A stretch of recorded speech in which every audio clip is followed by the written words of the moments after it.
Hola, soy Kirtop y estas son las 100 tumbas que los científicos aún temen abrir. Egipto y la esvástica.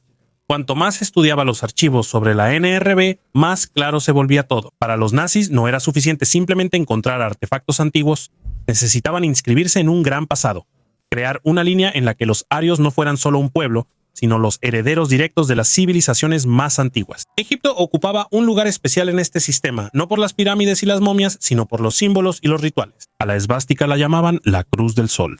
Para ellos no era solo un símbolo, era un código. La esvástica realmente se encuentra en las culturas de la India, el Tíbet, China y en Egipto al menos como simbolismo indirecto. El movimiento del sol, las 4 direcciones. Ellos encontraban en esto una confirmación de sus ideas, a veces forzada, a veces bastante convincente. Antes de la guerra, algunos investigadores relacionados con la NRB realmente estuvieron en Egipto de manera no oficial. Les interesaban los libros antiguos, los rituales funerarios, las ideas sobre la vida después de la muerte y cómo los egipcios relacionaban el poder, la magia y el orden. Los nazis veían esto como un sistema, no como una religión, sino como un mecanismo de control, como si los antiguos supieran algo que fue olvidado y ellos vinieron para restaurarlo. Vi fotografías de esas expediciones, personas con uniformes de las SS, de pie junto a templos, relieves de piedra decorados con runas. No era solo una imitación, era un intento de crear su propia religión, una nueva que no dependiera de símbolos que inspiran poder. Cuando Hitler hablaba del retorno del pasado, no se refería a Prusia. Él miraba más allá, hacia milenios atrás, hacia civilizaciones que desaparecieron pero dejaron huella. Y quería que esa huella condujera hacia ellas a través de los siglos. Guerreros infantes. En el sur de Italia, en el municipio de Panteconiano Faiana, unos constructores empezaron a excavar en el terreno de una antigua fábrica de tabaco y llamaron a los arqueólogos. Ellos llegaron y encontraron algo. 34 tumbas de los siglos IV y III antes de nuestra era fueron dejadas por los samnitas, un antiguo pueblo italiano que luchó durante varios siglos contra Roma y finalmente fue absorbido por ella. Por sí solas, las tumbas samnitas se encuentran regularmente en la región, y eso no tiene nada de sensacional. Pero cuando empezaron a examinar el contenido, un detalle no dejaba de llamar la atención. 15 de las 34 tumbas pertenecen a niños desde recién nacidos hasta los 10 años, lo cual es algo raro en sí mismo. Las tumbas infantiles se conservan peor, pero eso no es lo principal. En varias tumbas de niños encontraron cinturones de bronce anchos y bien conservados. Entre los somnitas, esos cinturones eran símbolo de un hombre adulto, un guerrero. Se usaban como señal de estatus y pertenencia a la clase militar. El niño tenía 5 años, ese cinturón no era de su talla, ni de su edad, ni tenía sentido. ¿Cuándo y por qué está en una tumba infantil? Los científicos proponen 2 explicaciones. La primera es que el cinturón era un símbolo de lo que ese niño debía llegar a ser. Murió antes de tiempo, pero sus padres lo enterraron como a un guerrero, como si le hubieran dado en la muerte lo que no alcanzó a recibir en vida. La segunda explicación es aún más interesante. Es posible que los samnitas tuvieran la costumbre de dedicar a los niños como guerreros desde una edad muy temprana, mucho antes de que pudieran sostener un arma. Algo así como un juramento desde la cuna. Ninguna de las versiones está comprobada, pero ambas hablan de lo mismo. Estas personas veían la infancia de una manera muy diferente a la nuestra. En las tumbas masculinas hay puntas de lanzas y jabalinas. En las femeninas hay anillos y adornos. Todas las sepulturas están dispuestas en grupos familiares, una junto a la otra, 34 tumbas, y en la mitad de ellas hay niños con cinturones de guerreros adultos sobre sus pequeños huesos. La mujer ideal del Paleolítico tardío.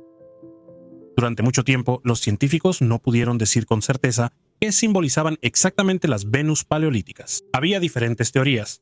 Podían ser talismanes que traían buena suerte, amuletos protectores, e incluso estatuillas eróticas. La teoría más común decía que estas eran figuras de la diosa madre, a la que adoraban las personas de la época del Paleolítico. Su imagen se puede rastrear en todas las mitologías del mundo. Ella simbolizaba la continuidad de la familia y la fertilidad. Investigaciones recientes demostraron que, en realidad, Venus representa cómo debía verse la mujer ideal según la visión de las personas del Paleolítico. Y dependiendo de dónde vivían las personas antiguas, estas ideas variaban un poco. Expertos de la Universidad de Colorado analizaron decenas de Venus y llegaron a la conclusión de que las figuras están esculpidas de manera muy realista. Las Venus o están embarazadas o sufren de obesidad. En su opinión, no pueden ser simplemente símbolos de la diosa madre. Las figuras más antiguas son más delgadas que las Venus posteriores. Esto se relaciona con el hecho de que el clima durante el período del Paleolítico tardío estaba cambiando y se volvía más frío. Y el período más frío llegó aproximadamente entre el 25º y el 17º milenio antes de Cristo. Pero las Venus del Paleolítico no eran solo un amuleto temporal. Lo más probable es que se transmitieran de generación en generación, de madre a hija. Muchas de ellas tienen agujeros. Al parecer, se llevaban en el cuello como amuletos. El pueblo guardó el secreto durante 500 años. En mayo de 2026, en el pueblo inglés de Bloxham, que es un lugar pequeño en Oxfordshire, con aproximadamente 1.200 habitantes, un típico y tranquilo pueblo británico con un pub y una iglesia, sucedió algo interesante. Los lugareños se contaban durante siglos historias sobre un mundo subterráneo, túneles bajo el pueblo. Todos pensaban que era una leyenda, de esas historias que se cuentan junto a la chimenea, pero que se olvidan por la mañana. Los arqueólogos asentían amablemente, pero no lo estudiaban en serio. Pero en mayo de 2026, un equipo de investigadores finalmente decidió comprobarlo, y resultó que los habitantes no lo habían inventado. Debajo de Bloxham realmente existe un sistema de pasadizos subterráneos, ocultos, ramificados, que se extienden en diferentes direcciones bajo las casas y calles. Lo que durante siglos se transmitía como una leyenda local, resultó ser una construcción de ingeniería real. Lo que me sorprende de esta historia es cuántas leyendas como esta en todo el mundo están esperando su turno, porque los túneles subterráneos en Bloxheim no son un caso único. Por toda Gran Bretaña, por toda Europa, existen cientos de leyendas locales similares sobre pasadizos subterráneos, sobre habitaciones ocultas, sobre que debajo de nuestro pueblo hay algo. La mayoría de ellas nunca han sido investigadas, porque son folclore popular, no ciencia seria. Bloxheim demostró que a veces vale la pena creerles a los lugareños, a la gente del pueblo. ¿Cuántos lugares como estos hay en todo el mundo en este momento? ¿Cuántas abuelas en algún pueblito italiano les cuentan a sus nietos sobre pasadizos subterráneos bajo las casas? Y los nietos se ríen de la abuela y fingen que le creen. ¿Y cuántos de esos pasadizos realmente existen? Nadie lo sabe porque nadie los ha revisado. Aún no se sabe con certeza quién construyó estos túneles y para qué. La antigüedad y el propósito todavía se están investigando. Los trabajos continúan. Podrían ser pasadizos medievales que se construyeron por toda Gran Bretaña para diferentes propósitos, desde almacenamiento de alimentos hasta pasadizos secretos. También podrían ser estructuras más antiguas. Pero el simple hecho de haberlos descubierto ya es importante para la historia. La gente habló de ellos durante siglos y resultaron tener razón. Esta puede ser la historia de menor escala de todas las de hoy. Túneles, no una civilización antigua. Pero precisamente esta me parece importante como principio. Y como recordatorio de que no debemos descartar cosas solo porque no encajan en la visión habitual del mundo. ¿Cuántas veces nos hemos reído de las leyendas populares como si fueran supersticiones? ¿Y cuántas veces lo que se consideraba mito o folclore resultó ser real después? Troya era un mito, hasta que Schliemann la encontró en la década de 1870. Todos le decían que buscaba un cuento de hadas, pero él encontró una ciudad. Que la Atlántida siga siendo un mito. Pero bajo el agua del Mar Negro, los científicos encontraron asentamientos neolíticos inundados. Un pueblo real que quedó sumergido hace 7 u 8.000 años.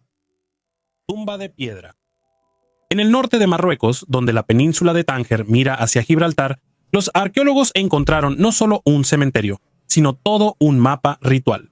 3 antiguas necrópolis, entierros en cajas de piedra, piedras erguidas, signos geométricos y cuevas con pinturas murales. Todo esto en una región de la que los arqueólogos antes casi no hablaban. Una de las tumbas pudo ser fechada con precisión. Año 2000 antes de nuestra era es un escudo, una cavidad rectangular tallada en la roca con losas encima. No fue un trabajo fácil. Se necesitó mucho tiempo y esfuerzo. Y todo eso solo para enterrar un cuerpo siguiendo una forma estrictamente definida. Pero, ¿para qué? En las paredes cercanas hay bitriángulos. Son patrones de 8 triángulos superpuestos. A veces se interpretan como figuras femeninas o símbolos de diosas.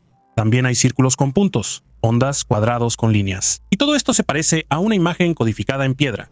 Pero todavía no entendemos el lenguaje de esa imagen. Alrededor hay piedras erguidas, algunas más altas que una persona. Podrían haber servido como fronteras y lugares de poder. Tal vez aquí los antiguos se reunían para enterrar, rezar o celebrar algo. Todo esto sucedió hace miles de años. Manuscrito sorpresa, imagínate. Abres un manuscrito medieval, esperas oraciones polvorientas y en cambio obtienes todo un espectáculo. Algunas páginas se iluminan con enormes iniciales, otras están cubiertas de signos tironianos. La vieja taquigrafía, que hoy en día solo un par de docenas de especialistas en todo el mundo pueden descifrar. Te encuentras con una página donde las letras forman figuras de constelaciones, como si el autor hubiera decidido combinar un libro de texto escolar con el cielo nocturno. Pasas la página y en la esquina ves un pequeño garabato. El escriba probaba la pluma, componiendo rápidamente un mini popurrí de poemas sobre aves. La mitad del espacio la ocupan amplios márgenes. ¿Para qué gastar pergamino tan caro? Resulta que el vacío aquí no es vacío. Justo en esos márgenes, los estudiantes medievales llenaban de anotaciones, y más tarde esos mismos márgenes salvaban los libros del moho. El aire húmedo empezaba a dañar los bordes del libro, pero el texto quedaba intacto. También existe un formato completamente inesperado: el libro murciélago. Un monje llevaba uno así, colgado al revés en el cinturón. Lo desplegaban completamente y de inmediato obtenían un calendario, tablas de fases lunares y una lista de santos para todo el año. Las manchas moradas en las esquinas son cicatrices de moho. El manuscrito una vez se guardó en un lugar húmedo y los microbios alcanzaron a devorar algunas páginas. Ahora los científicos literalmente cuentan los anillos de crecimiento del hongo como en un árbol viejo. Solo imagina cuánta información se esconde en estos defectos cosméticos. Por ellos se pueden fechar las mudanzas de la biblioteca e incluso cambiar la percepción del clima de esa época. Son precisamente estos pistas visuales ocultas los que hacen que el manuscrito no sea solo una colección de texto, sino todo un rompecabezas. Cada anotación, cada pestaña inesperada, es un portal directo a las personas que escribieron, leyeron y usaron este libro siglos antes que nosotros. La pirámide de la civilización más antigua, la cultura norte chico, también conocida como Caral Supe, es considerada una de las civilizaciones más antiguas y avanzadas de los Andes. Existió hace unos 5.000 años y logró avances significativos en arquitectura, agricultura y organización social. Recientemente, los arqueólogos descubrieron una estructura piramidal aproximadamente a 1 kilómetro de la ciudad sagrada de Caral Supe, en el Valle de Supe, Perú. La estructura es un edificio cuadrangular con una amplia escalera que conduce hacia arriba. Sus paredes están decoradas con enormes piedras verticales llamadas huancas, que podrían haber tenido no solo un propósito estructural, sino también un significado ritual. Además de la pirámide, los investigadores encontraron 12 edificios públicos y ceremoniales ubicados alrededor de la plaza central, que tiene una superficie de casi 30 metros. Esto indica la existencia de un pequeño centro urbano con funciones administrativas y religiosas. En la pirámide se identificaron 3 plataformas, lo que evidencia una tradición arquitectónica compleja de la civilización Caral. En el sitio Chupa Chupatzigaro, los arqueólogos también descubrieron un geoglifo único realizado en el estilo de Sechín. Representa el perfil de una persona y probablemente está relacionado con rituales que reflejan el acceso a los recursos marinos y agrícolas de la región. 2 bases de extraterrestres en la Tierra. El abogado y ufólogo estadounidense Danny Sheehan afirma que posee grabaciones en video que confirman la existencia de bases extraterrestres en la Tierra. Según él, una de las bases más grandes de este tipo se encuentra en el Océano Pacífico, entre la costa occidental de México y la isla Guadalupe, posiblemente incluso bajo el fondo del océano. Sheehan es conocido por sus investigaciones relacionadas con los ovnis y en los últimos años ha estado activamente reuniendo testigos para que den su testimonio en el Congreso de los Estados Unidos. Él está seguro de que el fenómeno ovni es real y que ha estado presente en la Tierra desde hace mucho tiempo. Naves que transportan seres vivos de otros planetas o dimensiones. Según él, la base submarina está siendo vigilada, y ya existen cientos de grabaciones en video donde se puede ver cómo objetos no identificados se sumergen bajo el agua y luego vuelven a salir a la superficie. Además, Sheehan afirma que los militares intentan derribar estas naves y capturar a sus tripulaciones. Él advierte que el gobierno está ocultando la verdad, pero que no se podrá evitar la confirmación de la existencia de civilizaciones extraterrestres. Casco de 2500 años de antigüedad y tesoros dacios. Este casco de oro es uno de los artefactos más conocidos de la cultura dacia, fechado aproximadamente en el año 450 antes de nuestra era. Es conocido como el casco de Cotofenesti y se considera no solo una obra del arte de la joyería antigua, sino también un símbolo de poder y fuerza ritual. Adornado con ojos, serpientes y escenas mitológicas, pudo haber pertenecido a un sacerdote o a un jefe que desempeñaba un papel sagrado en la sociedad dacia. El casco parece mirar a los enemigos, infundiendo miedo y protegiendo a su dueño. El 25 de enero de 2025, este casco fue víctima de un audaz robo del Museo Drenthe en Assen, Países Bajos, donde se llevaba a cabo la exposición dacia. De la tierra de oro y plata fueron robadas varias piezas únicas, incluyendo este casco y 3 brazaletes reales dacios. Todos los objetos provenían del Museo Nacional de Historia de Rumania. La pérdida de estos artefactos fue un verdadero golpe para el patrimonio cultural. Extraños arañazos en las piedras. La isla sueca de Gotland. Gotland se encuentra en el mar Báltico, y si te alejas de los lugares turísticos y miras bien donde pisas, empiezas a notar cosas extrañas. En las piedras hay arañazos profundos, largos, rectos, claramente hechos por alguien. Y no hay 1 ni 2, sino miles de estas marcas por toda la isla. En los peñascos, en las rocas, en bloques de piedra aislados, Además, en algunos lugares hay literalmente decenas en una sola piedra, y justo al lado no hay ninguna. Cuando esto se empezó a discutir seriamente en el siglo XIX, lo primero que se pensó fue que aquí afilaban armas. Las islas del Báltico eran un centro de comercio de espadas y hachas, y las marcas de afilado en la piedra parecían una explicación lógica. Pero bastante rápido se descubrió que el tamaño y la forma de estos arañazos simplemente no eran adecuados para afilar. Ninguna espada ni hacha de esa época cabría en esos surcos tan estrechos.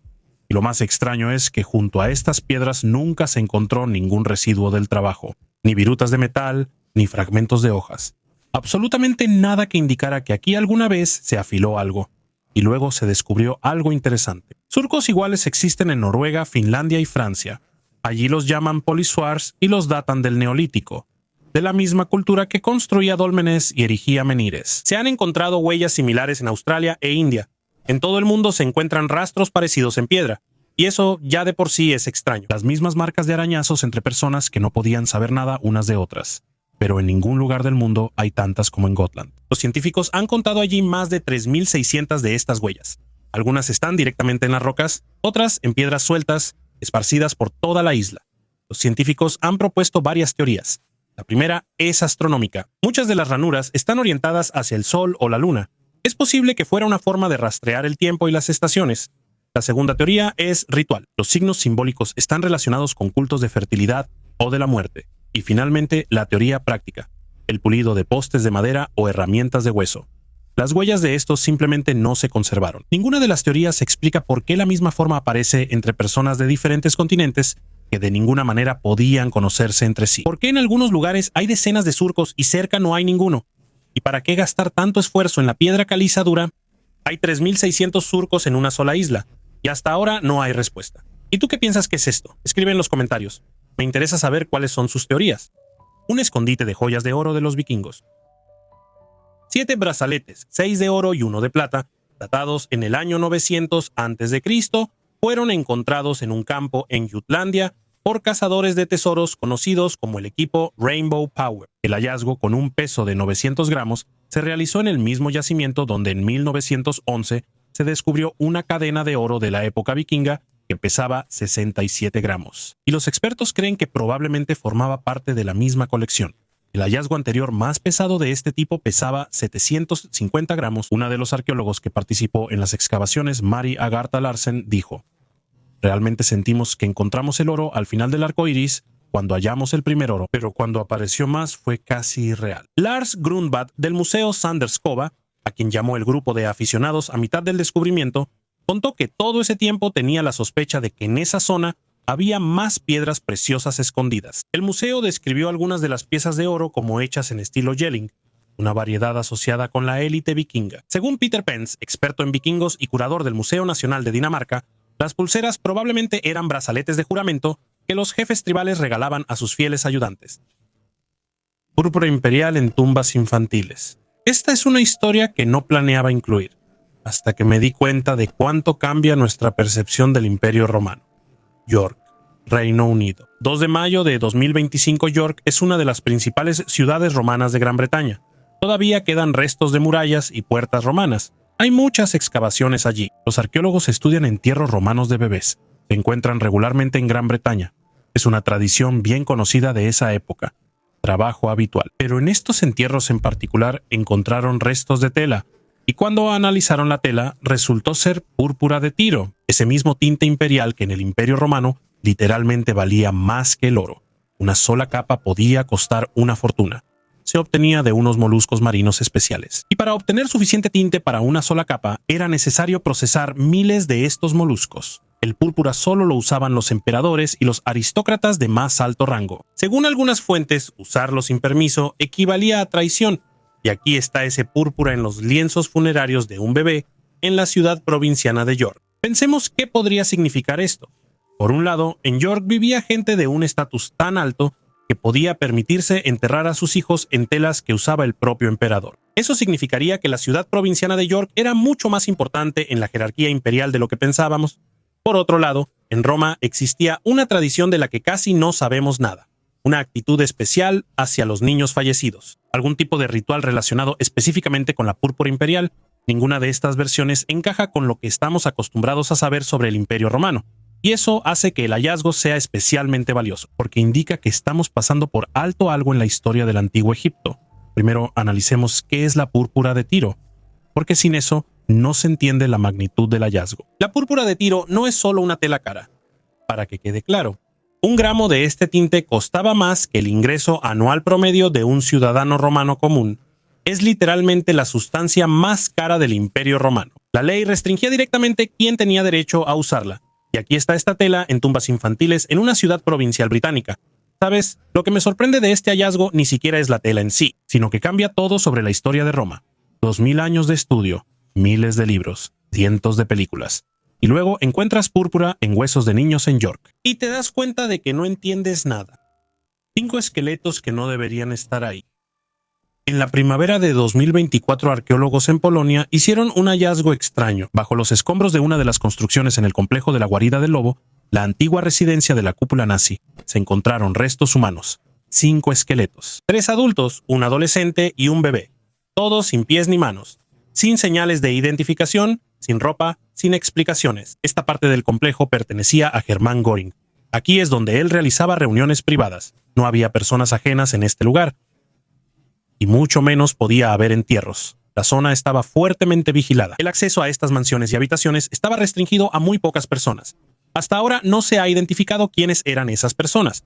No se encontraron prótesis dentales, ni documentos, ni placas militares. Solo había esqueletos extrañamente dispuestos, como si alguien hubiera preparado la escena a propósito. La versión de una ejecución. Pero entonces, ¿quién era el bebé? ¿La versión de un ritual? Los arqueólogos no lo descartan. En los últimos días del Reich ocurría algo irracional, casi religioso.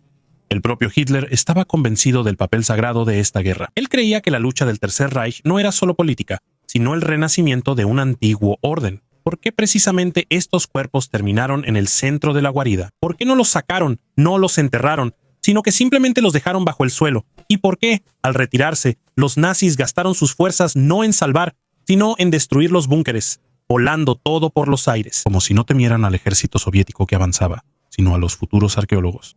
Tal vez el asunto no era en absoluto esos cuerpos, sino lo que se ocultaba cerca, algo que no debía quedar después de ellos, algo que enterraban como un secreto. Un reloj Rolex en el fondo del océano. El verano pasado, el surfista australiano Matt Cadigi buceaba cerca de la costa de Nusa en busca de algo interesante en el fondo. Normalmente ahí se encuentran aletas perdidas, máscaras de snorkel y otra basura de playa. Pero esta vez, en el fondo, había un reloj Rolex Submariner, uno de los modelos más icónicos de la marca suiza, y con un valor de alrededor de $20,000. Y lo más interesante es que seguían funcionando. Estuvieron en el fondo del océano durante varios años, y seguían funcionando. En la tapa trasera, Matt encontró una inscripción. Fue entregado en 1971. La mayoría de las personas en su lugar simplemente habrían vendido el hallazgo. Pero Matt empezó a buscar al dueño a través de las redes sociales, y lo encontró bastante rápido. Un hombre llamado Rick se puso en contacto y contó que ese reloj se lo regaló su padre hace más de 50 años por ganar una regata de vela. Rick no se separó del regalo en toda su vida, hasta que lo perdió en el océano en 2019, varios años en el fondo. Luego, un buzo cualquiera y el reloj regresaron vivos al dueño. La expresión confiable como un reloj suizo cobró un significado completamente diferente. La habitación alucinógena. En lo alto de los Andes, en el territorio del antiguo complejo de Chavín de Huántar, los arqueólogos se toparon con una habitación que no debían encontrar. Estaba completamente enterrada, sin entradas visibles, sin ventanas, sin puertas, solo un pasadizo estrecho, como si alguien hubiera escondido este espacio a propósito, lejos de miradas ajenas. Dentro había 23 artefactos. Todos están relacionados con el consumo de sustancias psicoactivas. Algunos son huesos delgados y huecos de aves, afilados, perfectamente trabajados, como si fueran tubos. La investigación mostró que en ellos quedaron rastros de tabaco y DMT, sustancia que forma parte de la ayahuasca, y aquí es donde empiezan las preguntas. ¿Para qué servía esa pequeña habitación oscura con tubos para inhalar? ¿Por qué estaba aislada? ¿Por qué la construyeron de tal manera que luego quedara oculta para siempre? Uno de los autores de la investigación dice, esto no es chamanismo espontáneo, es un ritual estrictamente controlado y formalizado, y posiblemente no estaba destinado para todos. Solo la élite tenía acceso a estas prácticas. Tal vez los sacerdotes o las castas gobernantes, porque las alucinaciones aquí no son solo un viaje hacia el interior, son un mecanismo de poder, un espacio pequeño, 2 o 3 personas oscuridad, y un alucinógeno que cambia la percepción de la realidad. Tales condiciones podían facilitar el contacto con los dioses, el trance, la visión. Y si normalmente la gente creía que los sacerdotes realmente hablaban con los espíritus, entonces los sacerdotes podían usar esto como una herramienta, tanto para el control como para el manejo. Arroz ritual. En la cueva norte de Retidian, los arqueólogos encontraron en la cerámica huellas de cáscaras de arroz que tienen al menos 3.500 años. Las únicas huellas son una finísima película de almidón y fitolitos, pero eso es suficiente para confirmar que los colonos llegaron a Guam llevando arroz a través de 2.300 kilómetros de océano abierto. No se encontraron campos, terrazas ni hoces. Eso significa que los granos no se trajeron para comer, sino para un ritual. Tal vez una vez al año, para recordarles a los espíritus de los antepasados su lejano hogar en Taiwán. En manos de los isleños, el arroz se transformó de un alimento cotidiano en un símbolo de origen, y es por eso que las diminutas huellas en la cerámica resultaron ser más importantes que todo un cementerio de arpones de hueso. 100 artefactos de la Edad de Hierro. Los arqueólogos en Dinamarca hicieron un descubrimiento increíble. Más de 100 tipos de armas, incluyendo lanzas, espadas, cuchillos y una cota de malla rara. Todo esto fue descubierto bajo la casa de un jefe de la Edad de Hierro. Esta colección tiene alrededor de 1.500 años, y podríamos haber sido parte de una ofrenda ritual tras una victoria militar. Las armas estaban bajo 2 casas del siglo V, que probablemente pertenecían a un jefe influyente, capaz de reunir un ejército. Entre los objetos hay 119 lanzas, 8 espadas, 5 cuchillos, un hacha y una cota de malla que supuestamente pertenecía al propio jefe. Ese tipo de armadura era costosa y difícil de fabricar, lo que resalta su importancia. Además de las armas, los arqueólogos encontraron collares de bronce conocidos como anillos de juramento, símbolos de poder en la Edad de Hierro. También se encontraron fragmentos de arneses, un cuerno de bronce y otros objetos metálicos que aún deben ser estudiados. Dinamarca, durante los primeros 4 siglos, se encontraba en la periferia del Imperio Romano y formaba parte de la Gran Germania. Los habitantes locales eran principalmente agricultores, pero los romanos, como Julio César, mencionaban las feroces guerras germánicas. Algunos estudiosos sugieren que los romanos pudieron haber suministrado armas a las tribus locales para mantener el orden en las fronteras. Las ruinas de la civilización más antigua bajo el agua. A principios de la década de 2000, un equipo de investigadores dirigido por la empresa canadiense Advanced Digital Communications hizo un descubrimiento sensacional en la costa de Cuba. A una profundidad de aproximadamente 600 a 750 metros en el fondo del océano, se encontraron extrañas estructuras que recuerdan a construcciones de piedra. Estas estructuras parecían filas organizadas de enormes bloques de piedra. Algunas de ellas tenían una forma rectangular regular y recordaban a muros macizos o construcciones piramidales. Los resultados iniciales de las investigaciones submarinas realizadas con un sonar moderno llevaron a la hipótesis de la posible existencia de una ciudad sumergida que pudo haber sido tragada por el océano hace decenas de miles de años. Según algunas estimaciones, la antigüedad de estas ruinas podría superar los 50.000 años, lo que supera significativamente la edad de las civilizaciones más antiguas conocidas, como Sumeria y el Antiguo Egipto. Esto hace que los posibles descubrimientos sean aún más intrigantes, ya que sugiere la existencia de culturas antiguas y posiblemente altamente desarrolladas, de las cuales la ciencia aún no sabe nada. Algunos científicos creen que estas ruinas podrían representar los restos de una ciudad antigua, construida antes de la última era glacial, cuando el nivel del océano era significativamente más bajo. Existe la suposición de que este territorio pudo haber sido habitado por pueblos antiguos, que posteriormente se vieron obligados a abandonar sus hogares debido al aumento del nivel del mar. Esta hipótesis cuenta con el apoyo de los partidarios de la teoría sobre la existencia de antiguos continentes sumergidos, como la Atlántida, descrita en los escritos de Platón. Algunos geólogos suponen que estas formaciones pueden ser el resultado de procesos geológicos naturales, como la erosión, los terremotos y otros movimientos de la corteza terrestre. Investigaciones y análisis adicionales de las ruinas submarinas frente a la costa de Cuba requieren recursos y tiempos significativos. Esperemos que las autoridades encuentren los medios para investigar estas antiguas ruinas. El misterio del antiguo túnel de Siloé. La antigua Jerusalén está situada en una elevación natural y ya de por sí estaba bastante bien protegida. Sin embargo, esa ubicación de la ciudad también representaba un problema.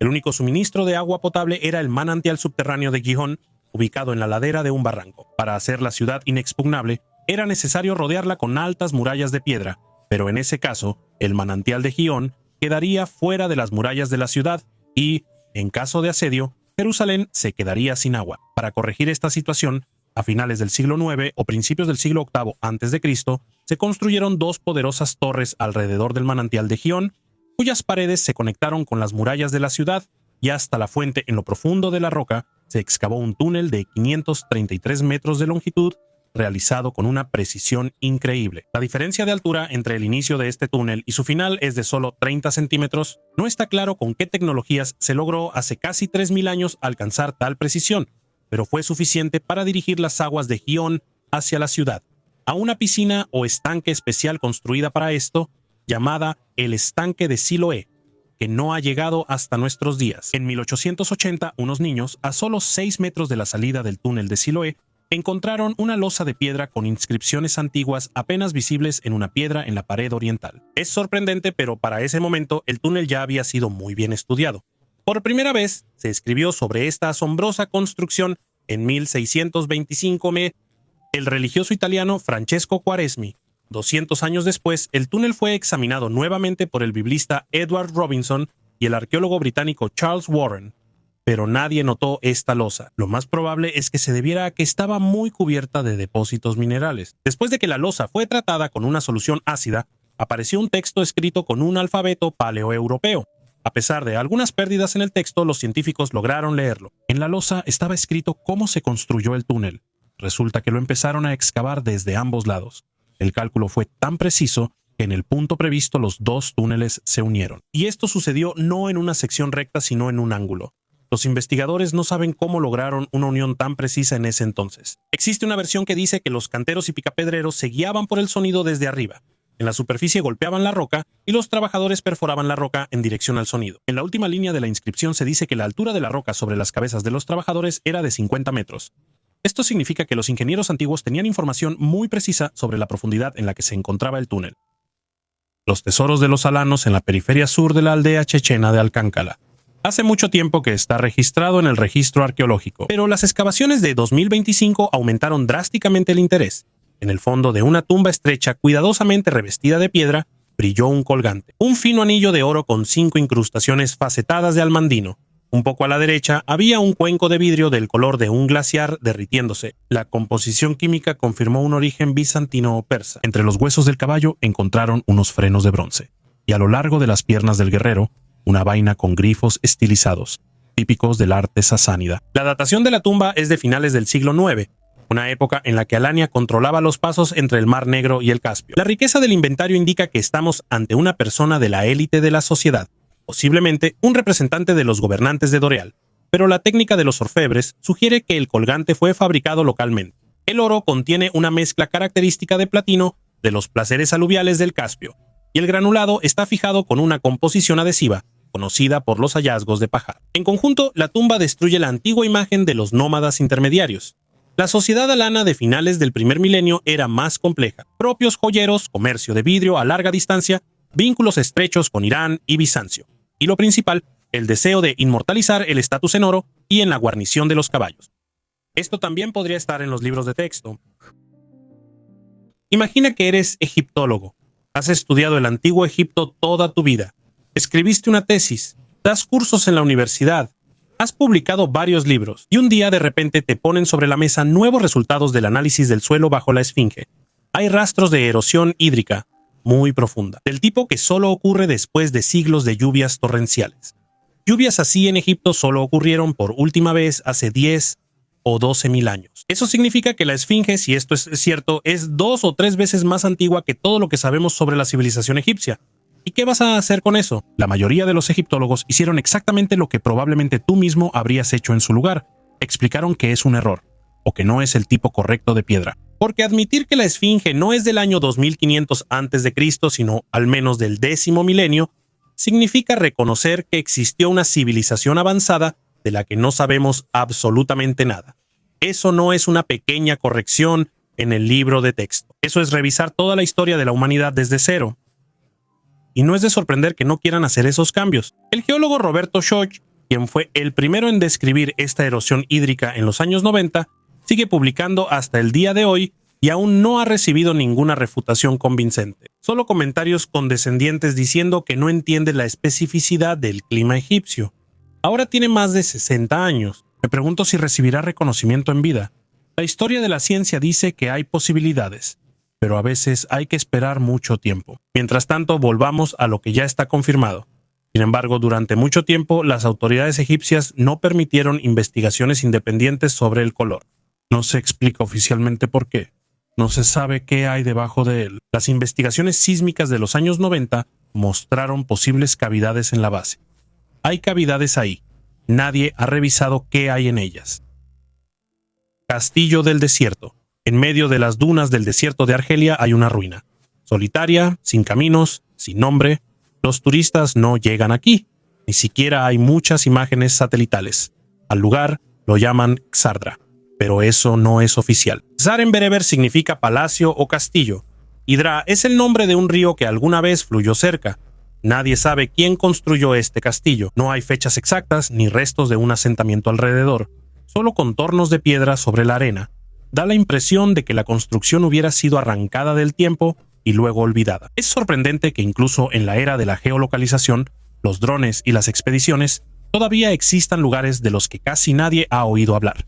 Y tal vez precisamente esas ruinas sean las más importantes de todas, porque no encajan en la imagen habitual. Esto se conservó durante 20 millones de años. A mediados del siglo XIX, los agricultores del condado de Sioux, en Nebraska, empezaron a notar cosas extrañas justo en sus campos. Espirales de piedra sobresalían de la tierra, enroscadas perfectamente como un sacacorchos, del grosor de un brazo humano, y algunas más altas que una persona. Nadie entendía qué eran ni de dónde habían salido. Y bastante rápido la gente empezó a llamarlas sacacorchos del diablo, porque simplemente no había una explicación lógica. En 1891 finalmente llegó un científico para investigarlas, el geólogo Erwin Barbour. Estudió las muestras y descubrió que las espirales eran fósiles. Tubos llenos de arena con paredes fibrosas, claramente de origen biológico, pero no podía entender exactamente de qué. La primera teoría fue que eran esponjas de agua dulce gigantes. Esta teoría parecía lógica hasta que los geólogos notaron que la roca alrededor de los sacacorchos no se parecía en nada al fondo de un antiguo lago. Se parece más a una estepa seca. Barbour cambió a la teoría de que eran plantas fosilizadas. Pero entonces todos notaron los huesos. Dentro de las espirales había huesos de pequeños roedores, y ni siquiera en el período Cretácico las plantas arrastraban roedores hacia su interior. En 1893, dos científicos llegaron de manera independiente a la misma conclusión. Son madrigueras. Antiguas madrigueras que se llenaron de arena y se fosilizaron. Barbour no se rendía y decía que la forma era demasiado perfecta para ser la vivienda de algún animal, que no caban de manera tan ideal. La discusión finalmente se resolvió gracias a los arañazos en las paredes internas, huellas de garras que alguien dejó cuando la tierra aún era blanda en la entrada de la madriguera. En 1905 se identificó al culpable. Resultó ser el paleocastor, un castor antiguo de un tamaño similar al de una marmota, que vivió aquí hace 20 millones de años con colas cortas y orejas pequeñas. Y unos dientes frontales increíbles que crecían rápidamente para no desgastarse por la excavación constante. Este animalito se apoyaba con las patas traseras en el eje central y literalmente se atornillaba en la tierra, de ahí la espiral perfecta. A una profundidad de aproximadamente 1 metro, la madriguera se expandía en cámaras laterales para dormir y criar a las crías, a veces con huecos separados, que los científicos consideran como baños o depósitos de agua, y la entrada en espiral protegía de los depredadores. Es fácil meter una pata en una madriguera recta, pero mucho más difícil en una en espiral. Los paleocastores desaparecieron cuando el clima del planeta se volvió seco y caluroso, y los bosques dieron paso a llanuras interminables. Pero sus madrigueras todavía sobresalen de las colinas en el Parque Nacional de Nebraska, 22 millones de años después, con una forma tan perfecta que un geólogo de renombre mundial no pudo entender qué era durante 40 años. Misteriosas cajas de piedra. En Sudamérica, en las altas montañas de los Andes peruanos, en un lugar donde se encuentran las regiones de Pamporomas y Cáceres del Perú, hay una extraña y misteriosa cadena de cajas de piedra. Según estimaciones de los científicos, estos artefactos fueron tallados a mano hace varios miles de años. Lo que más impresiona es la increíble precisión con la que se crearon estas cajas. Los historiadores y arqueólogos locales admiten que los numerosos monumentos arqueológicos de la provincia de Wallace prácticamente no han sido estudiados hasta ahora. Caja Cayarumi es un sitio arqueológico de montaña que se encuentra a más de 3.700 metros sobre el nivel del mar. En la montaña se pueden ver 8 cajas de piedra, es decir, cuadrados tallados en la roca con una precisión sorprendente. Actualmente las autoridades de Pamporomas y Cáceres del Perú están llevando a cabo reuniones con representantes de las comunidades Lacta y Cosmo, El asunto es que Caja-Cayarumí colinda con los territorios de estas comunidades. Se está considerando la idea de promover el complejo arqueológico Caja-Cayarumí como un lugar para atraer turistas. 50.000 años y ninguna explicación. En 1997, el arqueólogo estadounidense Alberto Gude comenzó a excavar una colina en Carolina del Sur, un lugar llamado Topper. Ya entonces encontró una herramienta de trabajo de 15.000 años de antigüedad. Esto de por sí ya era incómodo, porque según la versión generalmente aceptada, las personas llegaron a América no antes de hace 12.000 años a través del estrecho de Bering. Bueno, los científicos refunfuñaron y decidieron, está bien, al parecer caminaron más rápido de lo que pensaban. Se puede soportar si no se piensa mucho en ello. Pero en enero de 2026 llegaron nuevos resultados de 2 laboratorios al mismo tiempo, provenientes de capas más profundas de esa misma colina. 2 laboratorios independientes, métodos diferentes y el mismo resultado. 50.000 años, eso ya no se puede soportar. 50.000 es 11 veces más atrás en el pasado que las pirámides de Egipto. En ese tiempo los neandertales caminaban por Europa. No existía ninguna ruta terrestre hacia América. El nivel del océano era diferente. El puente terrestre de Bering aún no había aparecido. Es decir, no podía haber ningún ser humano en Carolina del Sur hace 50.000 años. Pero ahí están las herramientas de trabajo. La reacción oficial es el silencio. Y no es la primera vez. Cuando los datos contradicen demasiado lo que se acepta como verdad, la primera reacción casi siempre es la misma. No es vamos a comprobarlo, sino seguro es un error. No es porque los científicos sean malas personas o lo hagan a propósito, sino porque como todos los demás, tienen algo que perder. Tesis, becas, puestos en universidades, la reputación que han construido durante años. Si se confirma lo de los 50.000 años, habrá que reescribir no solo un artículo, sino toda una rama de la ciencia. Y eso duele. Es más fácil esperar. Ni conferencias ni expediciones urgentes. Solo silencio y formulaciones cautelosas en conversaciones privadas. Como diciendo, requiere más estudio. Porque discutir esto públicamente significa admitir que toda la teoría sobre el poblamiento del continente americano, que se enseña en todas partes, necesita ser revisada. Y eso implica las tesis de otros, las carreras de otros, la reputación de otros. Nadie quiere eso. Y por eso es tan importante que algunos investigadores aún digan en voz alta que hay que seguir investigando. Porque si la gente estuvo en Carolina del Sur hace 50.000 años, no pudieron vivir solo ahí. Deben haber rastros en otros lugares. Simplemente aún no los estamos buscando. Una persona excavó un lugar durante 30 años y encontró algo. Imagina lo que pasará cuando empiecen a buscar esos lugares de manera sistemática. Es cuestión de tiempo. Y tal vez por eso algunos prefieren no apresurarse. Aunque la respuesta honesta aquí es una. Mientras más esperas, más preguntas se acumulan.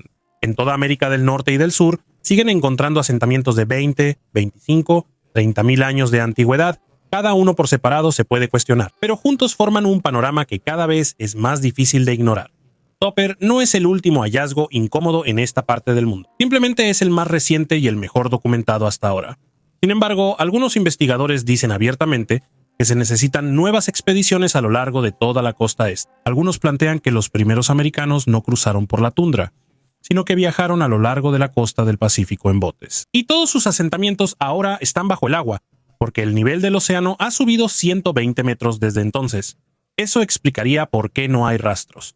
Por ahora es solo una teoría, pero al menos intenta responder a la pregunta. Hay un punto que me parece importante. Decimos que la ciencia oficial guarda silencio. Pero seamos honestos. Entre los científicos hay personas que entienden que este problema es serio. Hablan de ello en conversaciones privadas, en pequeñas conferencias, en formulaciones cautelosas en artículos. Simplemente no lo dicen en voz alta. La ciencia sabe responder a la pregunta de cómo, pero con la pregunta de ¿y si nos equivocamos? Le cuesta mucho más. La psicología humana es tal que admitir los propios errores es muy difícil, porque entonces habría que rehacerlo todo. Esto recuerda un poco a la situación con la teoría de la tectónica de placas. Fue propuesta ya en 1912, pero solo fue aceptada seriamente hasta los años 60. Se necesitaron 50 años para reconocer lo obvio. Y a 9.000 kilómetros de aquí, en Brasil, exactamente la misma historia se ha estado desarrollando desde los años 70 del siglo pasado. Pero allá la historia sí tiene un final. Un raro sello bizantino.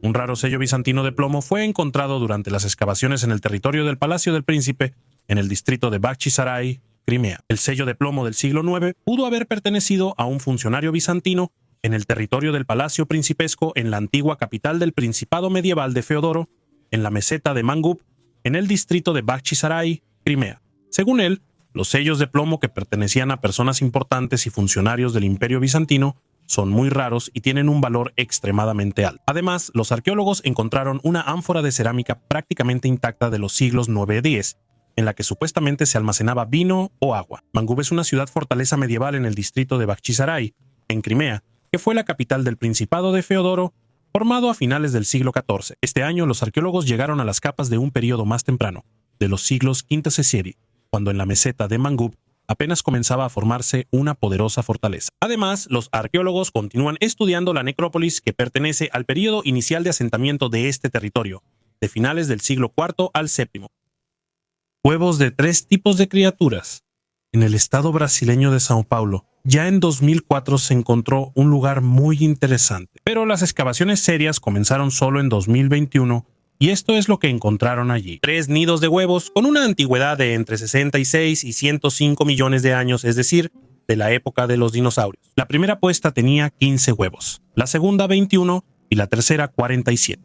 47 huevos en una sola puesta. Nunca antes se había encontrado algo así en ninguna parte del mundo en toda la historia de la paleontología. Los huevos pertenecen a los crocodilomorfos, un antiguo grupo de reptiles que incluye a los antepasados de los cocodrilos modernos, con forma elipsoide y extremos romos, y un grosor de cáscara de entre 0.3 y 0.8 milímetros.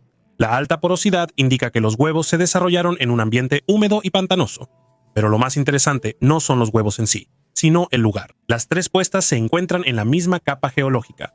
Esto significa que fueron depositadas al mismo tiempo y están dispuestas de una manera que indica una anidación colonial. Junto a las puestas de los crocodilomorfos, se encontraron rastros de nidos de dinosaurios terópodos depredadores y de aves antiguas.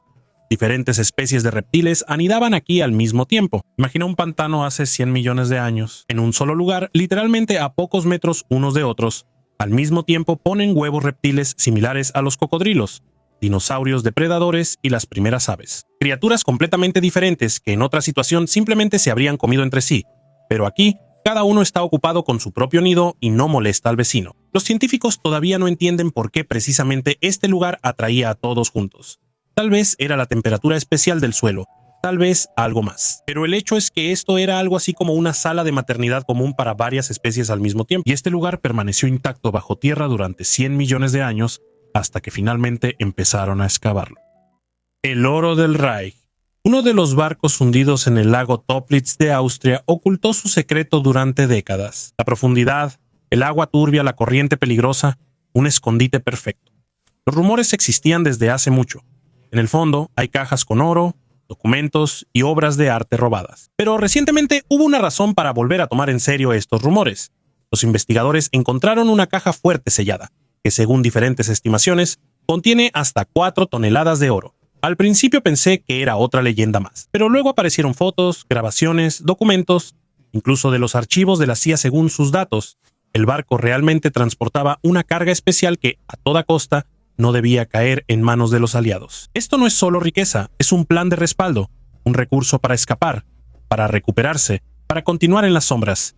Estamos hablando del legado del Reich en tecnología, ideas y personas. Pero cada legado también tiene una parte material, pesada, valiosa, peligrosa, y el hecho de que lo escondieran en lagos, minas y glaciares habla de su magnitud. No eran cofres escondidos al azar, era un sistema. Cubos de piedra. De piedra. Cerca de Albuquerque, en Nuevo México, un grupo de turistas salió al borde del cañón. A primera vista, una formación rocosa común, pero cuanto más miras, más tienes la sensación de que algo no está bien. Los bordes de los acantilados son perfectamente rectos.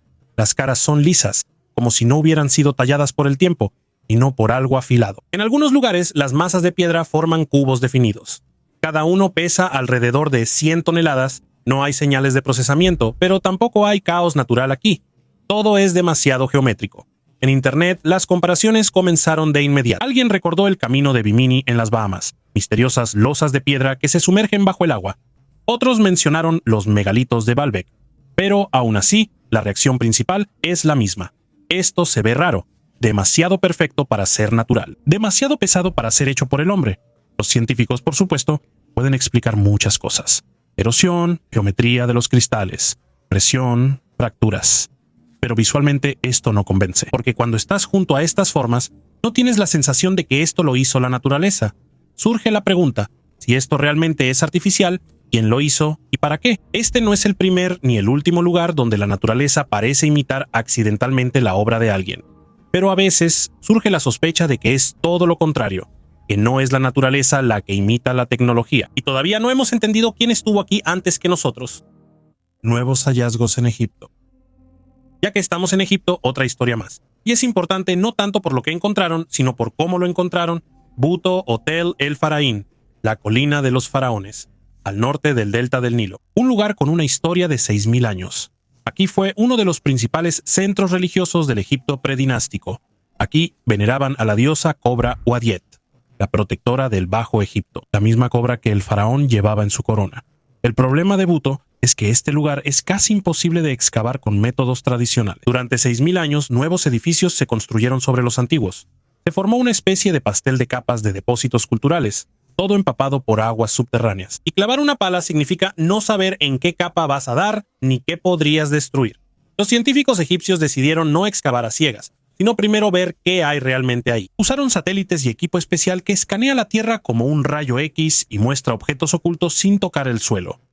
La imagen resultó ser clara. A varios metros de profundidad hay un edificio de aproximadamente 25 por 25 metros. Entonces, hicieron una pequeña excavación de prueba en un lugar específico y vieron exactamente lo que esperaban: muros de ladrillo, amuletos y objetos rituales. Por los hallazgos, el edificio fue fechado aproximadamente en el siglo VII antes de nuestra era. Lo principal aquí no es el hallazgo en sí, sino que ahora se puede hacer un mapa de todo lo que hay bajo Buto antes de siquiera tocar la tierra. No excavamos y miramos, sino que miramos y luego decidimos dónde excavar. Y eso lo cambia todo, porque bajo el delta del Nilo hay miles de lugares así, la mayoría de los cuales se están destruyendo ahora mismo por el aumento del nivel freático y la construcción. Las monedas más antiguas del mundo.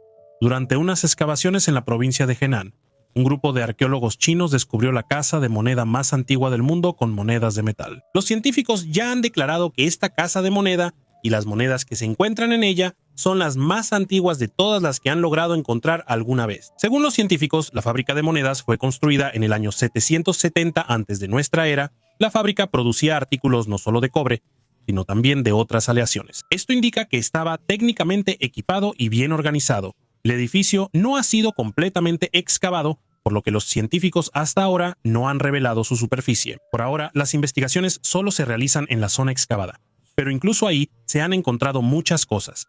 Así, los arqueólogos han descubierto restos de vasijas y moldes de fundición, entre ellos armas, herramientas y adornos.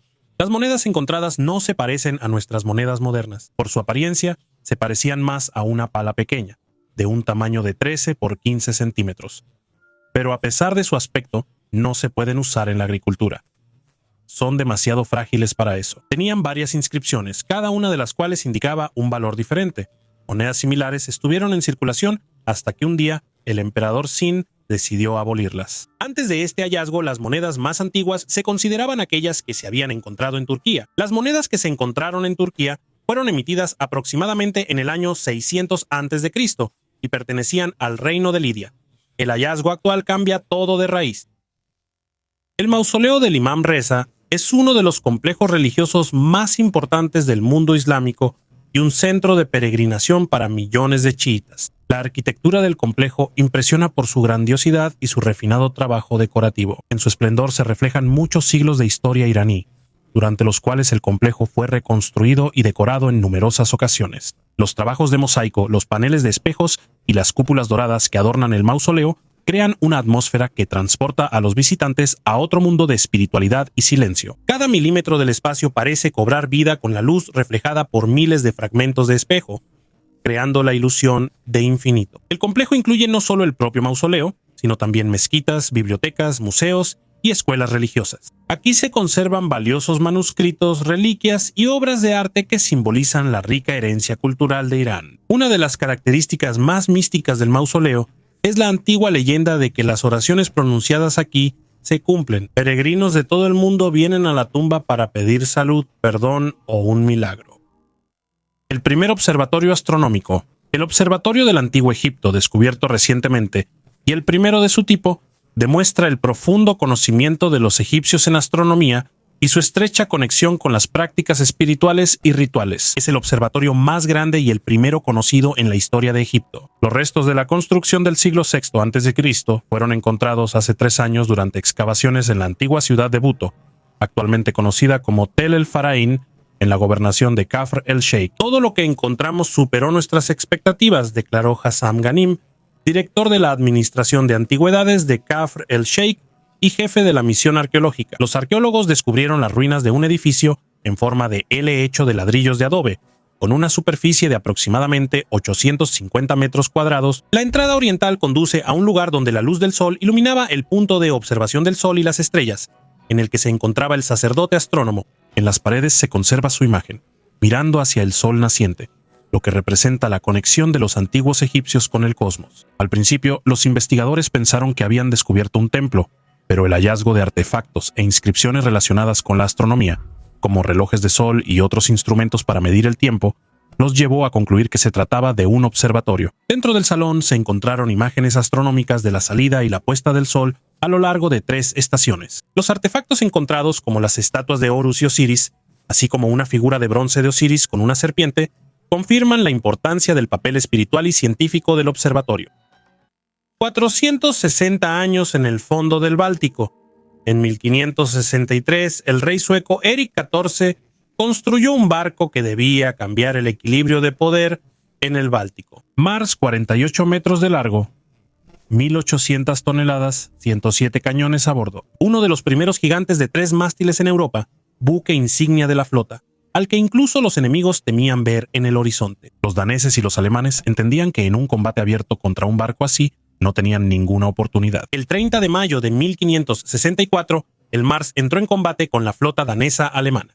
El primer día fue para los suecos. Su artillería literalmente arrasaba todo a su paso. Pero al segundo día el clima empeoró, la escuadra sueca se dispersó y el enorme Mars quedó solo contra toda una escuadra. Los barcos alemanes eligieron una táctica inteligente.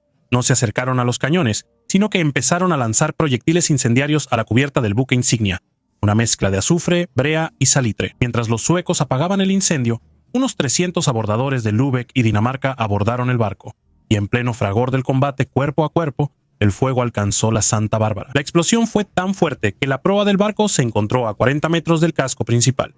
Junto con el Mars, se hundieron entre 700 y 800 suecos y varios cientos de alemanes. El barco que debía cambiar la historia del Báltico sirvió exactamente un solo día de combate. El barco permaneció en el fondo del Báltico más de 460 años y se conservó en un estado sorprendentemente bueno.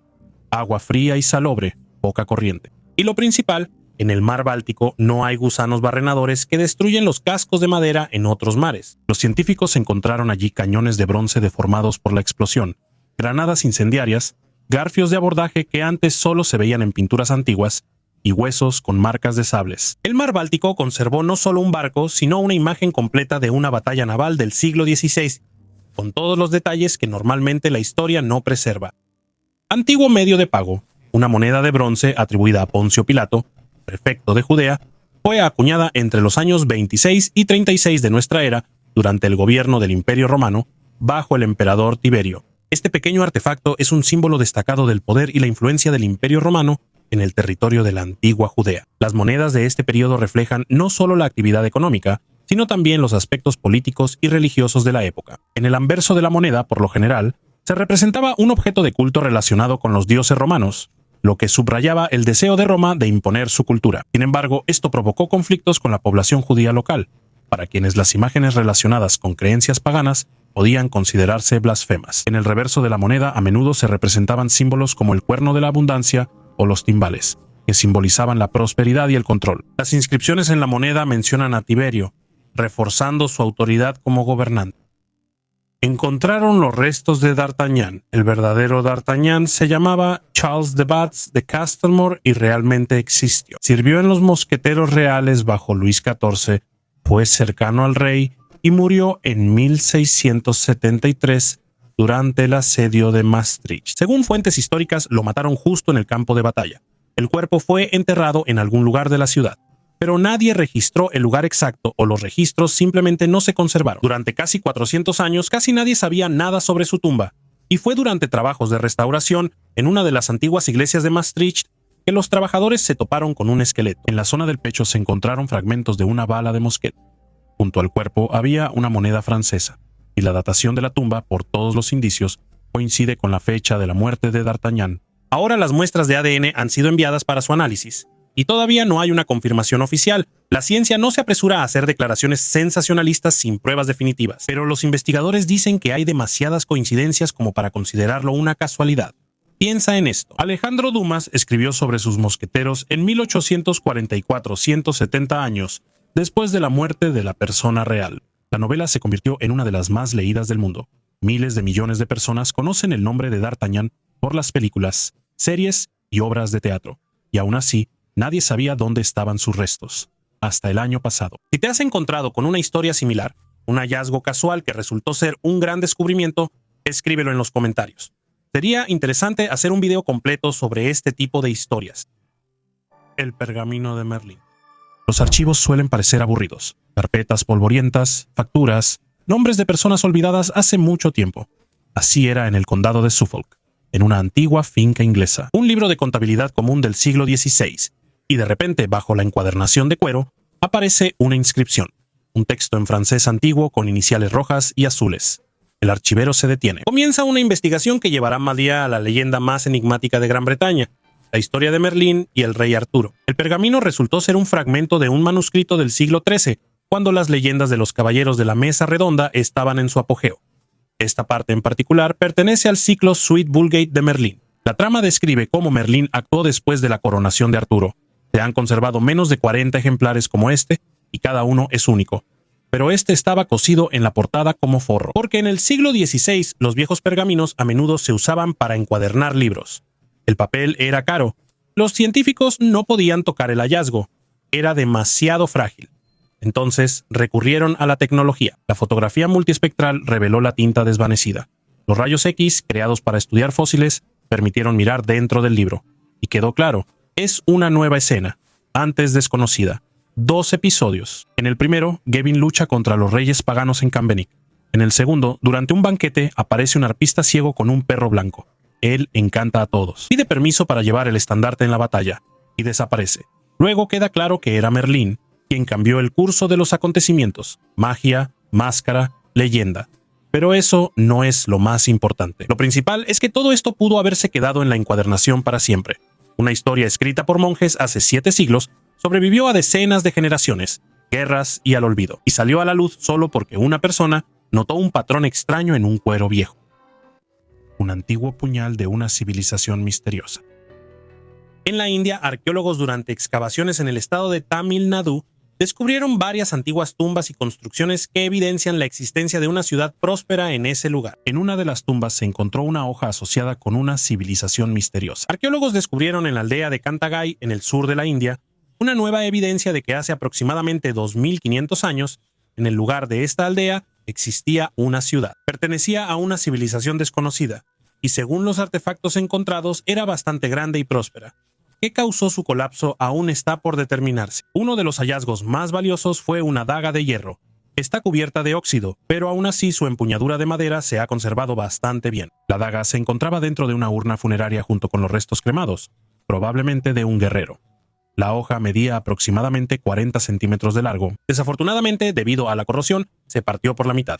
Sin embargo, el artefacto proporcionó información importante a los científicos. Así, según Sivanandama, director del Departamento de Arqueología del estado de Tamil Nadu, este tipo de arma era utilizada por los guerreros durante el periodo Sangam. Aproximadamente desde el siglo III a.C. hasta el siglo III d.C., el artefacto fue enviado para un análisis de laboratorio. Los expertos dicen que parte del mango de madera se ha conservado prácticamente en su estado original. El inusualmente alto grado de conservación de la madera permite a los investigadores fechar la daga con una precisión de varios años. Se planea realizar esta datación en uno de los laboratorios de Estados Unidos, donde cuentan con equipos avanzados. Los científicos suponen que la actual aldea de Kantagai, hace unos 2500 años, pudo haber sido una de las ciudades de la civilización Keladi. Anteriormente se encontraron rastros de este pueblo en las aldeas cercanas de Agaram, Manulur y Keladi, lugar que dio nombre a esta enigmática civilización. Desconocido, Dios desconocido del antiguo Egipto.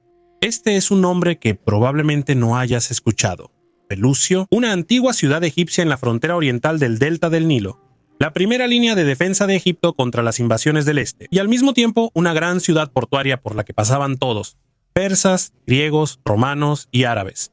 Quien controlaba Pelusio, controlaba la entrada a Egipto. Hoy en día este lugar se llama Tel el Farama, y los arqueólogos egipcios han estado excavando aquí durante 6 años. Recientemente encontraron un templo circular con una enorme piscina en el centro. Tiene 35 metros de diámetro, más o menos como la mitad de un campo de fútbol. La piscina estaba conectada por un canal con uno de los brazos del Nilo, y el agua llegaba sola, turbia y rica en limo. Alrededor de la piscina había toda una red de canales y depósitos para controlar el flujo de agua. Y justo en el centro había una plataforma cuadrada, sobre la cual probablemente se alzaba una gran estatua de una deidad. ¿A quién estaba dedicado este templo? Al dios llamado Pelusio, tan poco conocido que la mayoría de los historiadores nunca han oído hablar de él. Su nombre supuestamente proviene de la palabra griega pelos, que significa barro, arcilla, limo, es decir, es el dios del limo del Nilo, símbolo de fertilidad y renovación.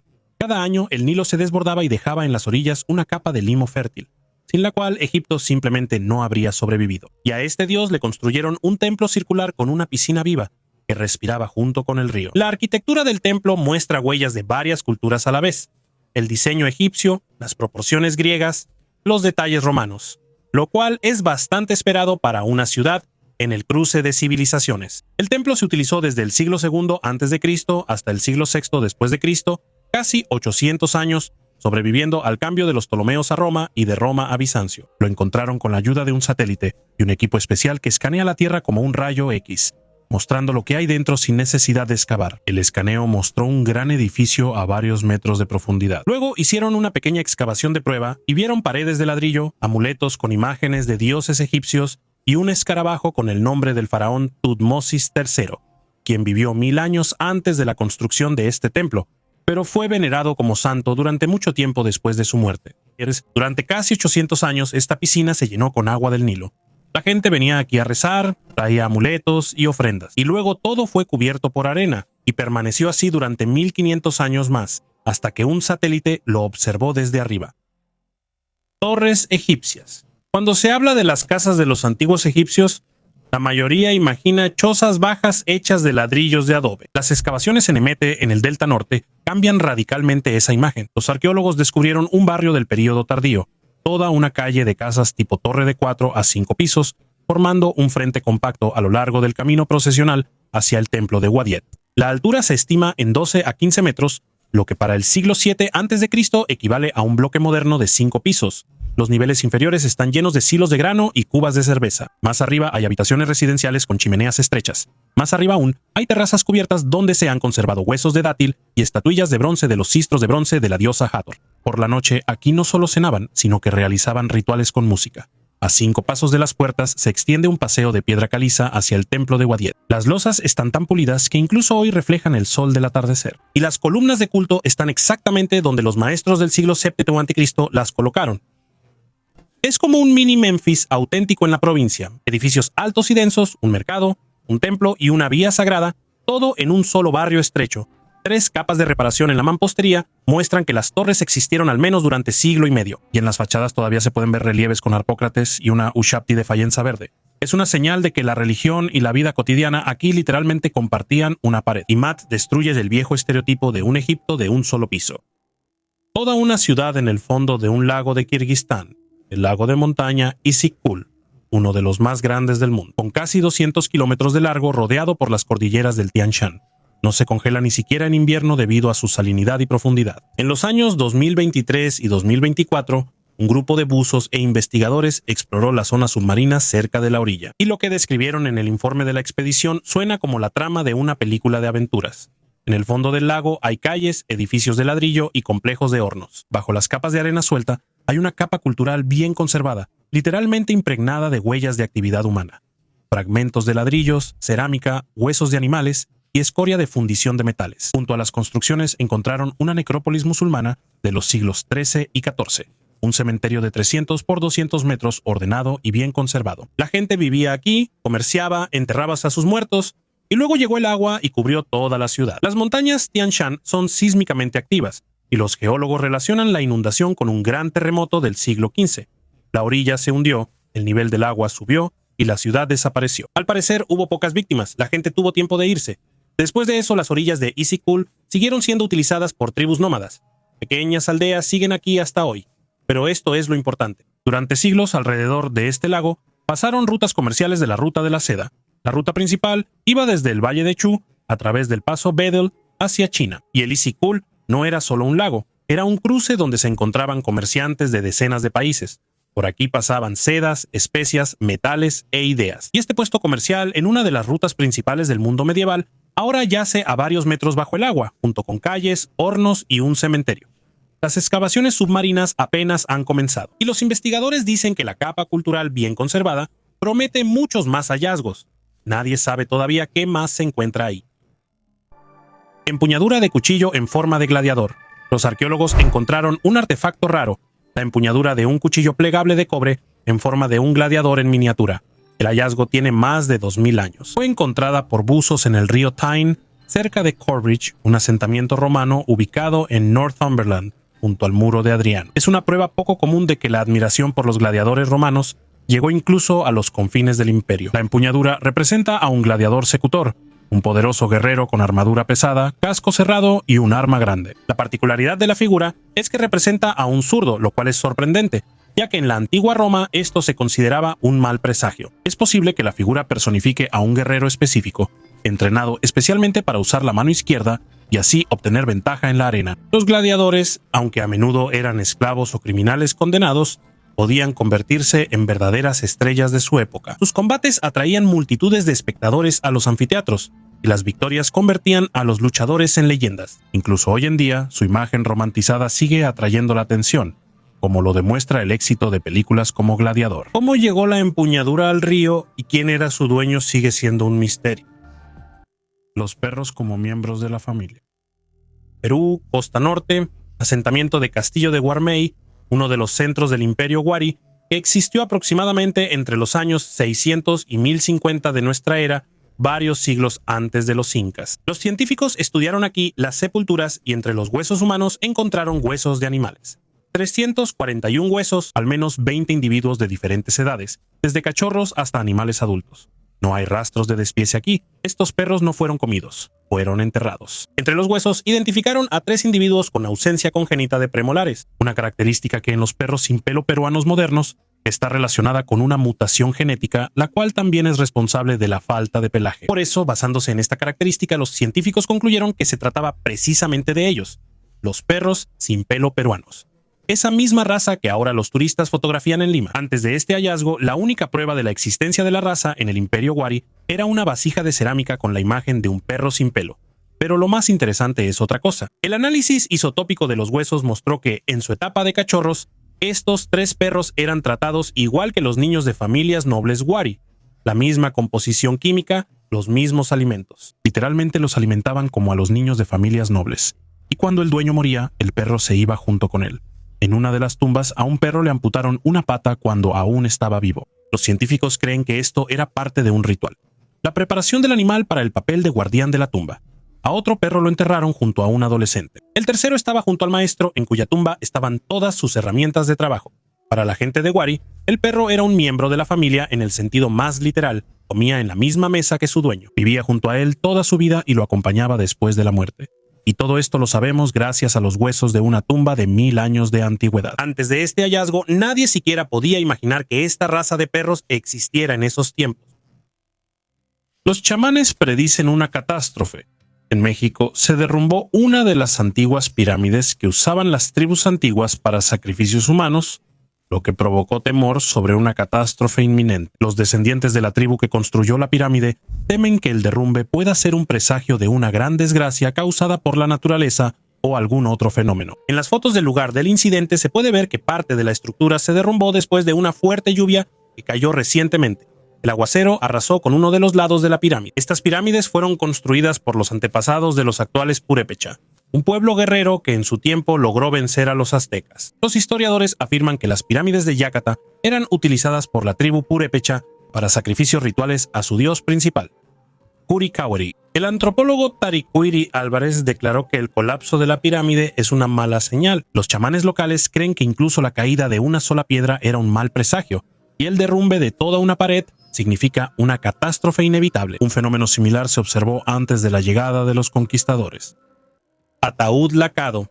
En 2018, en la provincia china de Jiangsu, los arqueólogos descubrieron un ataúd lacado único de 700 años de antigüedad de la dinastía Yuan. Su superficie de color rojo brillante se conservó perfectamente gracias a la cobertura de laca en varias capas, que protegía la madera de la humedad y el deterioro. Los ataúdes lacados eran un símbolo de alto estatus en China, y su creación requería tecnologías complejas. La laca se aplicaba en varias capas y luego se pulía hasta obtener brillo. Este método de conservación permitió que el ataúd sobreviviera siglos prácticamente sin daño. El hallazgo es importante también porque la dinastía Yuan dejó relativamente pocas sepulturas, y este ataúd puede contar mucho sobre las tradiciones funerarias de esa época. ADN de seres vivos del espacio. ¿De dónde vino la vida? Es una pregunta que la humanidad ha buscado responder desde que aprendió a hacerse preguntas. En 2020, la sonda japonesa Hayabusa 2 regresó a la Tierra con muestras del suelo del asteroide Ryugu, una pequeña cápsula con unos cuantos gramos de material y varios años de análisis. El resultado se anunció recientemente y fue inesperado incluso para los científicos que lo esperaban. En las muestras de Ryugu encontraron precisamente esas moléculas de las que está compuesto el código genético de cualquier ser vivo en la Tierra. Todo lo necesario para registrar y transmitir información sobre la vida. No algo parecido, no sustancias orgánicas al azar, sino exactamente esos mismos bloques de construcción de los que está hecha cualquier célula viva. Además, amoníaco, que también se considera una de las sustancias clave para el origen de la vida. Ryugu no es el único asteroide de este tipo. Un científico estadounidense estudió otro asteroide, Bennu, y encontró lo mismo allí. Esto indica que moléculas similares se forman en el espacio por sí solas, en el frío absoluto y el vacío, sin ninguna de las condiciones que consideramos necesarias para la vida. Hace 4.000 millones de años, asteroides caían constantemente sobre la joven Tierra, y entre ellos seguramente había algunos como Ryugu. Es posible que la vida en nuestro planeta no se haya originado aquí desde cero, sino que haya llegado ya formada, como un conjunto de piezas que solo necesitaban ensamblarse en las condiciones adecuadas. Nadie dice que la vida exista en todas partes del universo. Eso no está comprobado. Pero las moléculas de las que estamos hechos cada uno de nosotros están volando ahora en miles de asteroides, en algún lugar en la oscuridad entre los planetas. ¿Y tú qué piensas sobre la teoría de que somos visitantes en la Tierra y que llegamos aquí desde otros planetas? Escríbelo en los comentarios. El entierro de un visitante celestial. En 1901, una expedición de arqueólogos británicos liderada por el Lord William Campbell realizaba excavaciones en una de las antiguas tumbas en el desierto, cerca de la pirámide de Giza. Al abrir el masivo sarcófago, los investigadores se toparon con un hallazgo sensacional. Dentro se encontraba una momia que difería significativamente de todos los restos conocidos del antiguo Egipto. La altura de la criatura superaba los 2.5 metros y su cráneo era inusualmente alargado y estrecho, recordando las imágenes de los dioses en las paredes de los templos egipcios. Los huesos resultaron ser significativamente más densos que los humanos, y su estructura indicaba una mayor resistencia, como si estuvieran destinados para vivir en otras condiciones. Lo más extraño es que no había ninguna señal de embalsamamiento o autopsia en el cuerpo, pero se conservó perfectamente, como si hubiera estado en éxtasis. En el sarcófago, los arqueólogos encontraron grabados que mencionaban a un mensajero de las estrellas que llegó en tiempos de los faraones. Los jeroglíficos insinuaban la existencia de seres que descendieron del cielo y enseñaron a los antiguos egipcios arquitectura y astronomía. Algunos símbolos se parecían a mapas estelares, y en las paredes interiores de la tumba estaban representados objetos voladores en forma de disco. Este hallazgo dio lugar a muchas teorías, desde historias alternativas sobre la conexión de Egipto con civilizaciones extraterrestres, hasta suposiciones sobre una raza humana perdida. Sin embargo, poco después de las excavaciones, el artefacto desapareció sin dejar rastro.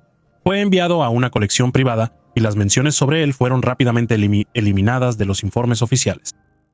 Cuevas artificiales bajo tierra en Inglaterra, Shropshire, finca Cainton Hall. Si caminas por el campo y miras cuidadosamente hacia el suelo, puedes notar un pequeño agujero en la tierra, más o menos del tamaño de una madriguera de conejo. Pero esta madriguera lleva hacia abajo a un gran salón subterráneo, y luego a la siguiente, y después a todo un sistema de recintos artificiales, talladas en la arenisca roja, con techos abovedados, con nichos y columnas. Oficialmente, las cuevas de Cainton datan de finales del siglo XVIII y principios del XIX. Alguien hizo un esfuerzo increíble para tallar estos salones. No se sabe exactamente para qué, tal vez para almacenamiento, tal vez como un lugar de retiro, pero la leyenda popular ha vinculado este lugar con los templarios, una orden militar católica fundada en el siglo XII que en 200 años se convirtió en la organización más rica del mundo medieval. En 1337, el rey francés Felipe IV arrestó a los líderes de la orden. Comenzaron las torturas y ejecuciones. La orden fue disuelta, y hasta ahora no se sabe a dónde fueron a parar los tesoros de los templarios. Por su forma, las salas realmente recuerdan a las capillas románicas. Arcos bajos, cierta simetría, nichos donde podrían haber estado estatuas. En 2012 la entrada fue tapiada debido a los vándalos y a personas que usaban las salas subterráneas para rituales ocultistas. Aquí se encontraron rastros de velas y símbolos diabólicos en las paredes. En 2017, un fotógrafo publicó fotos de estas salas desde el interior, y las cuevas rápidamente se hicieron virales en internet. Lo más probable es que simplemente sea un lugar bonito, construido en el siglo XIX por algún terrateniente rico con mucha imaginación. Y nunca hubo templarios ahí. Pero esto es lo interesante. Incluso si quitamos todas las leyendas, la pregunta sigue ahí. Alguien gastó un enorme esfuerzo para tallar en la roca varias salas ordenadas con arcos y nichos. ¿Por qué precisamente aquí? ¿Por qué de esta manera? ¿Y para qué? Nadie lo sabe con certeza hasta el día de hoy. La tumba de un faraón desconocido. En Egipto, cerca de la ciudad de Abidos, los arqueólogos encontraron la tumba de un faraón que tiene alrededor de 3.600 años. Se encuentra a una profundidad de 7 metros en una antigua necrópolis conocida como la montaña de Anubis. La tumba resultó estar prácticamente vacía. Lo más probable es que haya sido saqueada en la antigüedad. El nombre del faraón estaba escrito en el yeso de la entrada, pero no se ha conservado hasta nuestros días. Los científicos suponen que podría ser uno de los gobernantes poco conocidos. Por ejemplo, Sinaíb o Paentegeni, de quienes se menciona en otras fuentes, pero cuyos enterramientos aún no han sido encontrados. La tumba pertenece al segundo período intermedio, una época difícil en la historia de Egipto, cuando el país estaba dividido en varios reinos y se encontraba en un caos político. Uno de esos reinos regionales fue la dinastía de Ábidos, cuyos representantes podrían haber sido enterrados en esta zona. Es interesante que la nueva tumba esté integrada en el complejo de un faraón anterior y más influyente, Neferhotep I, y en cuanto a su arquitectura, se parece tanto a las tumbas del Reino Medio como a las más tardías.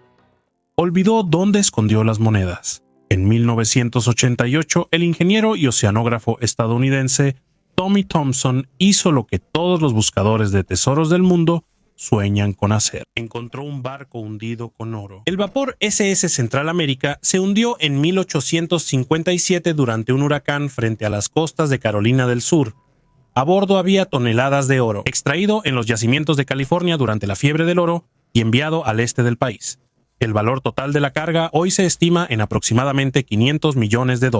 Thompson diseñó un robot de aguas profundas especialmente para esta búsqueda.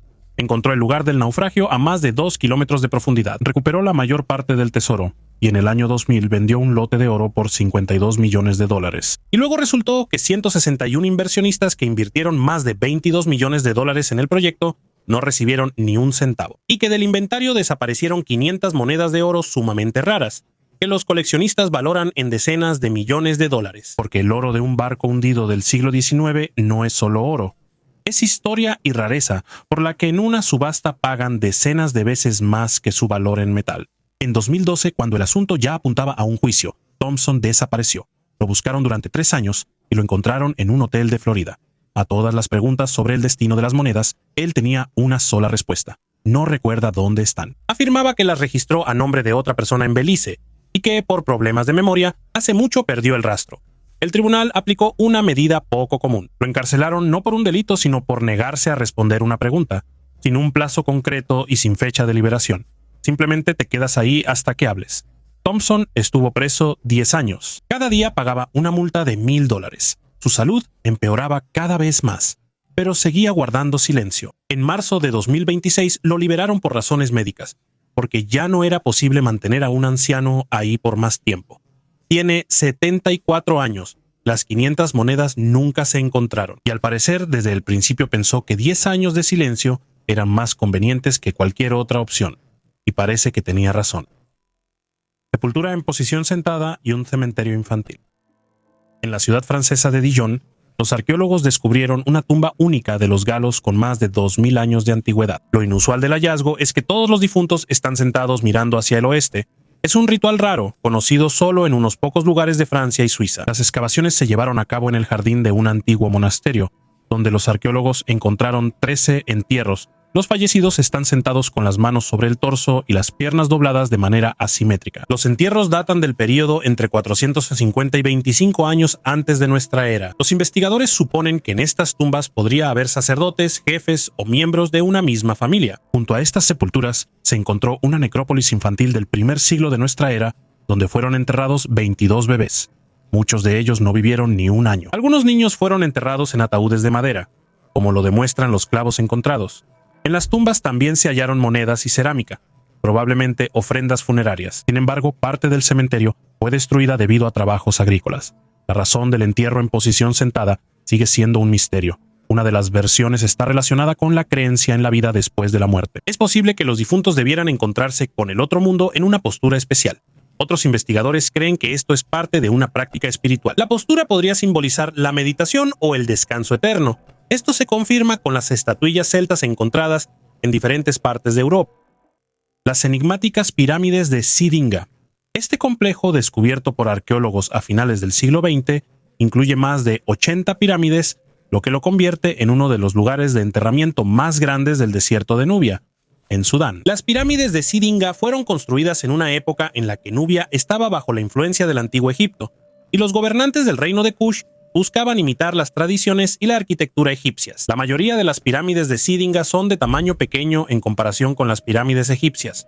Con una altura promedio de entre 3 y 7 metros, fueron construidas de arenisca y ladrillo y se usaban como lugares de entierro para la nobleza y los miembros de la élite gobernante. Los arqueólogos han encontrado en estas pirámides cerámica, joyas y también restos de momias, lo que demuestra el alto nivel de habilidad de los artesanos nubios. Uno de los misterios de las pirámides de Sidinga es su gran cantidad en un área relativamente pequeña, lo que hace que este complejo sea único. La construcción de tantas pirámides puede indicar la importancia religiosa y cultural de este lugar para los antiguos nubios. Sidinga también fue un lugar de culto a la diosa Hathor, quien desempeñó un papel clave en la vida religiosa de Nubia.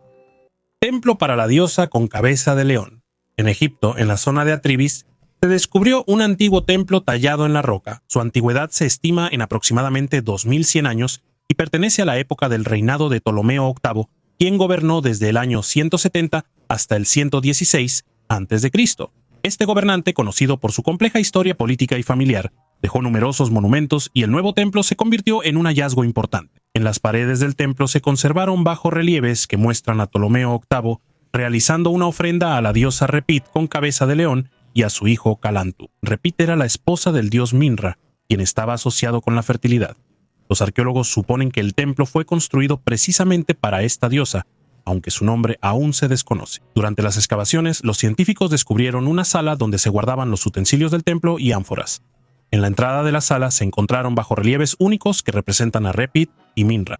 Resulta de especial interés la imagen de Minra rodeado de canos, estrellas, que los antiguos egipcios utilizaban para orientarse durante la noche. Estas estrellas tienen cuerpos humanos combinados con cabezas de animales, como el halcón y el ibis. Figuras de cristal de Krustalka. Y aquí va la última historia, pero les advierto de inmediato, aquí no hay ciencia oficial, no hay artículos académicos, tampoco hay fuentes confirmadas. Todo lo que vas a escuchar ahora son historias que cuentan personas que aseguran que estuvieron ahí y lo vieron todo. Te lo digo honestamente, no lo tomes como un hecho, sino como una historia.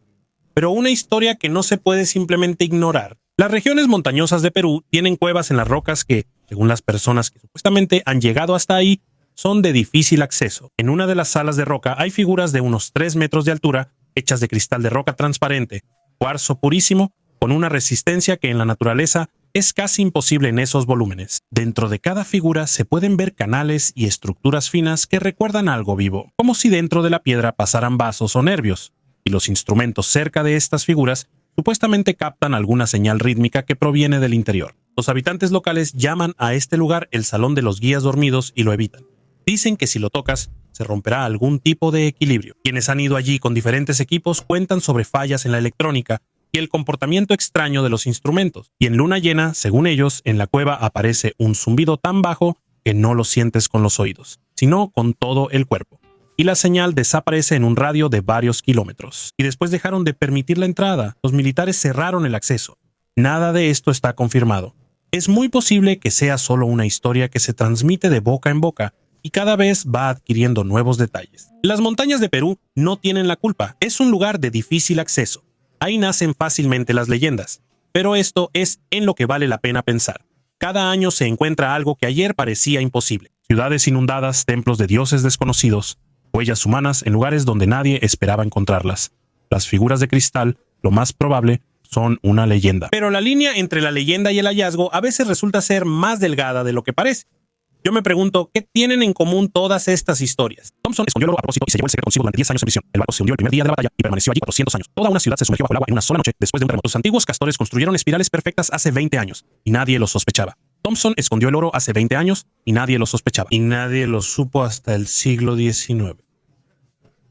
En algún lugar alguien esconde, en otro pierde y en otro simplemente olvida. Y el tiempo decide por sí mismo si lo encontrarán o no. Y por lo que encontramos cada año, el tiempo todavía está de nuestro lado. Suscríbete al canal y activa las notificaciones, porque un nuevo video llegará muy pronto.